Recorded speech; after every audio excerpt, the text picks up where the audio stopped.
دو بکس از پاسورهای 666 ما یه سری جعبه هاشون آسیب دیده، ولی خود پاسورها سالمن، پاسورها پلمبن و اصلا از نایلونشون هم باز نشدن، ولی جعبه هاشون آسیب دیده و قیمت این پاسورها یه دستش 250 تومنه. برای شما عزیزان میزنیم یه دستشو 199 تومن و اون عزیزانی که قصد خرید دارن زودتر به ما پیام بدن که چون این پاسورها واقعا قیمتشون مفته و کیفیت این پاسورها در حد پاسورهای اورجیناله و زود تموم میشه. اون عزیزانی که قصد خرید دارن هم واتساپ هم دایرکت هم تلگرام میتونن به ما پیام بدن برای خرید.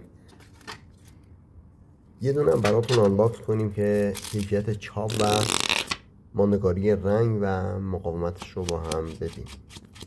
کیفیت چاپ این ورق واقعا به شدت بالاست و مخصوص بازی زیاد ساخته شده و اینم از تست شستشوی ورق با الکل که هیچ رنگی پس نمیده.